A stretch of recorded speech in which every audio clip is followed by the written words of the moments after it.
Even when you feel low, you can still go. Even when you feel slow, you can still go. Even when there's no hope, you can still go. Go, go, go, go, go, go, go, go. So hi everyone, welcome to J chemistry team channel. तो यहाँ पे अभी हम discuss करेंगे marks distribution, ठीक है, for physical chemistry for jam students. अब देखो, बहुत सारे डाउट्स आते हैं हमारे पास कि सर मैंने ये वाले चैप्टर्स करे हैं, क्या ये सफिशेंट है? ठीक है, तो इसके लिए आपको मार्क्स डिस्ट्रीब्यूशन देखनी होगी। अब उसमें देखो, आप देख सकते हो कि जो जो आपने चैप्टर्स कवर करे हैं उसकी क्या क्या वेटेज है, राइट। तो अगर उसकी वेटेज सफिशेंट बन रही है, टोटल कितने में से, वो हम यहाँ पे अभी डिस्कस करेंगे, तो आपको सारा क्लियर हो जाएगा। तो चलिए हम डिस्कस करते हैं। सो टोटल हम यहाँ पे देखो, हम जैम की मार्क्स डिस्ट्रीब्यूशन कहाँ से देख रहे हैं, फ्रॉम 2015 टू 2023। इससे पहले वाले पेपर्स हमने डिस्कस मतलब यहाँ पे नहीं डाले हैं बिकॉज वो सब्जेक्टिव थे, राइट। तो यहाँ से लेके यहाँ तक है आपके फिजिकल केमिस्ट्री के ये सारे चैप्टर्स हैं जो जैम में पूछते हैं। और टोटल अगर हम बात करें, टोटल फिजिकल कितने की आ रही है, एवरेज ऑफ दीज पेपर्स आपके पास एवरेज आ रही है अराउंड 34 मार्क्स की, राइट। हम बात करें, जैम का पेपर आपका होता है 100 मार्क्स का, ठीक है, टोटल आपके 100 मार्क्स हैं। अब यहाँ पे एप्टीट्यूड तो नहीं पूछते, सो आपकी 1/3 ईच सब्जेक्ट को जाएगी, इनऑर्गेनिक, ऑर्गेनिक और फिजिकल। तो फिजिकल में आपकी यहाँ पे देखो 34 है। सो अगर हम इक्वल वेटेज की बात करें, अराउंड 33 मार्क्स हैं आपके पास ईच सब्जेक्ट के, ना, 33 मार्क्स ईच। सो आप देख सकते हो ऑलमोस्ट इक्वल वेटेज ही है फिजिकल में आपके पास, ये है, राइट। उसके बाद हम डिस्कस करते हैं अभी चैप्टर्स, ठीक है। अब देखो यहाँ पे इम्पॉर्टेंट क्या है कि अगर आपको रैंक लेके आनी है ना, अच्छी रैंक लेके आनी है जैम में, तो आपको सारे चैप्टर्स करने हैं। अब देखो, अगर मैं फिजिकल में बात करूँ, कोई ऐसे स्किप करने वाला कोई चैप्टर नहीं दिख रहा मैं, है ना, तो आपको सारे ही चैप्टर्स करके जाने हैं। पर तब भी आपको कुछ चैप्टर्स पे ज़्यादा फोकस करना है, वही मैं आपको बताता हूँ कौन कौन से चैप्टर्स हैं। देखो, एक तो आपका केमिकल काइनेटिक्स है, ठीक है, उसमें आप देख सकते हो अराउंड 5 मार्क्स का। सिमिलरली इलेक्ट्रो में भी अराउंड 5 मार्क्स का। और इसमें देखो, कभी कभी 1 नंबर का है, नो डाउट, बट कभी कभी 8 मार्क्स का, 7 मार्क्स का, ठीक है ना, बहुत हाई वेटेज से पूछा जा रहा है। सो ये दोनों चैप्टर्स तो आप वैसे भी 11th-12th से करते आ रहे हो, है ना, और उसके बाद आप बीएससी में जो पढ़ते हो तो आपको उसके रिलेटेड ही पूछा जाएगा, तो आप कर सकते हो, ठीक है, करना तो है ही आपको, बट इस पर आपको थोड़ा ज़्यादा फोकस करना है। देखो, दोनों 5 मार्क्स के पूछे जा रहे हैं, राइट। उसके बाद हम बात करते हैं क्वांटम की और थर्मो की। ये चारों चैप्टर्स इंपॉर्टेंट है, ठीक है। क्वांटम एंड थर्मो में आप देख सकते हो अराउंड 4 मार्क्स का तो इनसे पूछा जा रहा है ईच, ठीक है।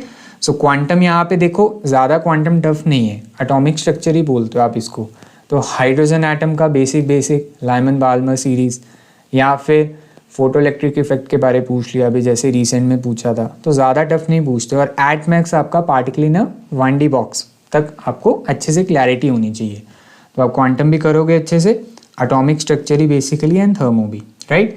उसके बाद देखो, यहाँ पे थोड़ा सा फ़र्क है, क्या है दैट, जो आपके पास यहाँ पे सॉलिड स्टेट है ना, और आपके पास जो गैसियस एंड लिक्विड स्टेट है, इन दोनों को मैं कंबाइन में ले रहा हूँ स्टेट्स ऑफ मैटर में। तो इन दो जो चैप्टर्स हैं ये कितने इंपॉर्टेंट है, देखो, सॉलिड स्टेट में से अराउंड 3 मार्क्स का पूछा जा रहा है एवरेज, ठीक है। और गैसियस एंड लिक्विड स्टेट जो जैम के स्पेसिफिक चैप्टर है, उससे आपका अराउंड 4 मार्क्स का पूछा जा रहा है ना। ये भी आप पढ़ते हो 11th-12th में अपना। तो इन चैप्टर्स को आपको बहुत अच्छे से करना है। अगर मैं टोटल की बात करूँ, देखो टोटल 34 मार्क्स हैं इन चैप्टर्स जिनको मैंने टिक मारा हुआ है। इन चैप्टर्स का अगर मैं कंबाइन देखूं, सो आपके अराउंड 25 से 26 मार्क्स तो इन्हीं चैप्टर्स में से पूछा जा रहा है देन दी ओवरऑल।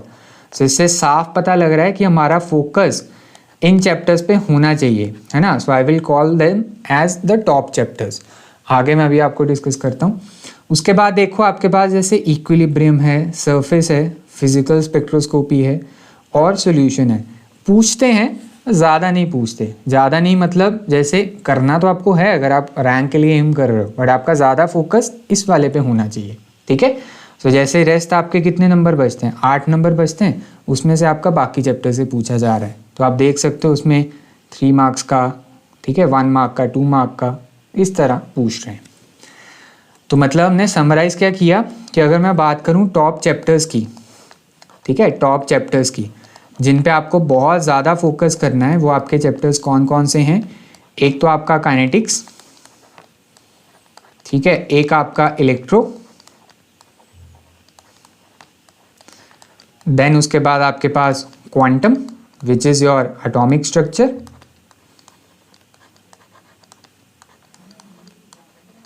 ठीक है, आपका एटॉमिक स्ट्रक्चर। एक आपका थर्मो और एक आपके पास हो गया लिक्विड एंड गैस स्टेट, ठीक है, लिक्विड प्लस गैस स्टेट। और इसी में ही मैं इंक्लूड करूंगा आपके पास सॉलिड स्टेट, ठीक है। तो ये आपके बन जाते हैं टॉप चैप्टर्स, जिनमें से कंबाइंड आपका 25 से लेके 26 मार्क्स था, इन चैप्टर्स में से ही आपको पूछा जा रहा है, ठीक है। तो ये तो आपको डेफिनेटली करने हैं, बट आपके पास स्टूडेंट्स वो भी होते हैं जिनकी फिजिकल इतनी स्ट्रांग नहीं होती है ना, से उनको ऑर्गेनिक और इनऑर्गेनिक करना ज़्यादा बेहतर लगता है, उसमें वो ज़्यादा अच्छा परफॉर्म कर पाते हैं, फिजिकल में वो उतना अच्छा परफॉर्म नहीं कर पाते, राइट। तो टॉप चैप्टर्स तो वैसे आपके यही रहेंगे, बट जो बेसिकली उतना ही पार्ट करना चाहते हैं, है ना, जिनसे उनका से फॉर एग्जांपल क्वालिफाई हो जाए या थोड़ा ठीक ठाक रैंक आ जाए, तो उनके लिए हम क्या बोलेंगे, जो बेसिकली यहाँ पे आप लिख सकते हो for those who are weak, ठीक है, जो थोड़े से वीक हैं, उनको कौन कौन से चैप्टर्स करने हैं हम वो देख लेते हैं। तो उनको से फॉर एग्जांपल जैसे इलेक्ट्रो तो वो कर सकते हैं, काइनेटिक्स से नो डाउट थोड़ा अगर उनको मुश्किल लगता है वो लीप भी कर सकते हैं, नेवरदलेस। आपको देखो यहाँ पे मैं लिखूंगा इलेक्ट्रो कर लो या काइनेटिक्स कर लो, दोनों में से कोई एक कर लो, ठीक है ना, जो आपको अपने लिए कंफर्टेबल लगता है, बिकॉज ये सब्जेक्टिव होता है, राइट। किसी को कोई कंफर्टेबल लगता है सब्जेक्ट, किसी को कोई लगता है, जिसमें आपको लगता है आप बहुत अच्छे से कर सकते हो, आपको वो वाले करने हैं, ठीक है। उसके बाद हम बात कर सकते हैं यहाँ पे आपको सॉलिड स्टेट और लिक्विड एंड गैस स्टेट तो ज़रूर करना है, बिकॉज ये चैप्टर्स ज़्यादा टफ हैं नहीं, ठीक है ना। तो ये चैप्टर्स तो आपको करके जाने ही हैं। अब उसमें आप कहोगे डेफिनेटली आपको थर्मो से फियर होगा, थर्मो आप छोड़ सकते हो। एटॉमिक स्ट्रक्चर मैं रेकमेंड करूँगा आपको करना चाहिए, बट नेवरदलेस अगर आपको बहुत ही टफ लग रहा है तो आप उसको छोड़ सकते हो। तो यहाँ पे हम देख लेते हैं, देखो अगर हम यहाँ पे बात करते हैं बाकी चैप्टर्स की, तो बाकी चैप्टर्स में आप सरफेस केमिस्ट्री कर सकते हो, क्योंकि यहाँ पे पॉलीमर वाला पार्ट तो है नहीं, आपका सरफेस वाला पार्ट ही है। आप इक्विलिब्रियम भी कर सकते हो, ठीक है। तो बाकियों में मैं यहाँ पे लिख लेता हूँ, से फॉर एग्जांपल जैसे आपके पास ये हो गया, देन आप सरफेस कर सकते हो, ठीक है। सरफेस में से भी आपके क्वेश्चंस पूछते ही हैं। और आप फिजिकल स्पेक्ट्रो अगर नहीं करना चाहते, अगर आपको वो टफ लगता है, तो आप यहाँ पे इक्विलिब्रियम कर सकते हो, इक्विलिब्रियम से भी आपके क्वेश्चंस आते हैं, ठीक है। तो उन स्टूडेंट्स के लिए जिनको बहुत ही फोबिया है यहाँ से, ठीक है, कि यार मैं नहीं कर सकता, तो उनके लिए आपके पास ये है, राइट। बाकी आपके टॉप चैप्टर्स तो यही रहेंगे। तो यही आपकी ओवरऑल डिस्ट्रीब्यूशन हम देख सकते हैं, ठीक है। सो आई होप आपको यूज़फुल लगा होगा। सो चलिए then, all the best for the exam, happy learning.